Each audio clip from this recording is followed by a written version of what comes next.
ఈ ఆరాధనకు వచ్చిన బిడ్డలారా, మీలో ఎవరైనా కొన్ని సమస్యలను బట్టి ఏడుస్తూ ఈ స్థలానికి వస్తే, నేను శాపగ్రస్తురాలనయ్యా, అందుకే నాకు ఈ దుఃఖం, నా కర్మయ్యా, అందుకే నా బ్రతుకులో ఈ బాధ, ఇంతకాలం అలా నువ్వు అనుకుంటూ వస్తే ఈరోజు ఒక కొత్త మాట నువ్వు అనుకో. ఇప్పుడు ఏడ్చుచున్న నేను రాబోయే కాలంలో నవ్వే దినాలు దేవుడు నాకు అనుగ్రహిస్తాడు. సాయంకాలము ఏడ్పు వచ్చి రాత్రంతా ఉండిన ఉదయమున నా దేవుడు నాకు సంతోషం కలుగు చేయబోతున్నాడు. ఇప్పుడు ఏడుస్తున్నా నిజమే, ఏడ్పు శాశ్వత కాలం ఉండదు.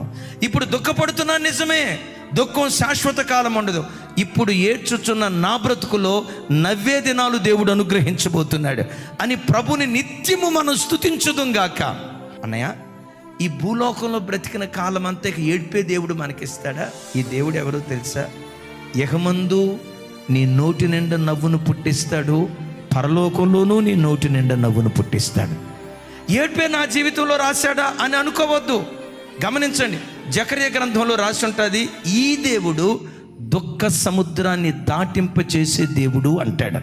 దుఃఖ సముద్రం ఎక్కడుందో తెలుసా? నీ గుండెల్లో నీ గూడు కట్టుకుని ఉంది. ఎవరికి చెప్పుకోవాలో అర్థం కాక హృదయం విప్పితే సంద్రంలో ఎన్ని నీళ్లుంటాయో అంతకు మించిన కన్నీరు, దుఃఖం ఒకవేళ నీ గుండెల్లో ఉంటే, నీవు ఆరాధించే నీ దేవుడు ఎవరో తెలుసా?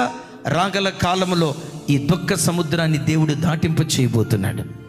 నీ దుఃఖానికి కారణం ఏదైనా, ఏ కూతురు అనారోగ్యాన్ని చూసి ఏడ్చావో, ఏ కూతురు ప్రయోజకురాలు కాలదని గుండెల నిండా దుఃఖం పెట్టుకొని, దేవా నా కూతురుని ఆశీర్వదించు, దేవా నా కూతురు నిలవబెట్టని ఏ కూతురుని బట్టి ఏడుస్తూ నువ్వు బ్రతికావో, ఒకరోజు రాబోతుంది అదే కూతురుని బట్టి నువ్వు గంతులు వేసే దినాలు నా దేవుడు నీకు అనుగ్రహిస్తాడు.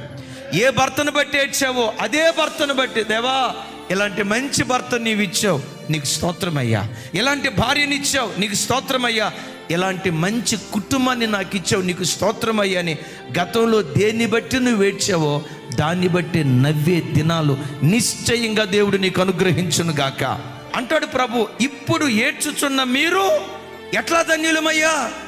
ఒక రోజు రాబోతుంది, మీరు తప్పకుండా నవ్వుతారు. మీ నోటి నిండా నేను నవ్వును కలుగు చేస్తాను. దుఃఖాన్ని అనుభవించడం శాపం కాదు, అది ఒక ధన్యతగా ఎంచు. దుఃఖాన్ని అనుభవించడం అది దేవుని ఉగ్రతగా నువ్వు ఎంచుకోకు. ఆ దుఃఖం వెనుక దేవునికి ఒక గొప్ప ప్రణాళిక ఉంది. ఏంటో తెలుసా? నంబర్ 1, నూతన స్వభావం నీకు ఇస్తుంది, నూతన అభిషేకాన్ని నీకు ఇస్తుంది, నూతన వాత్సల్యాన్ని నీకు ఇస్తుంది.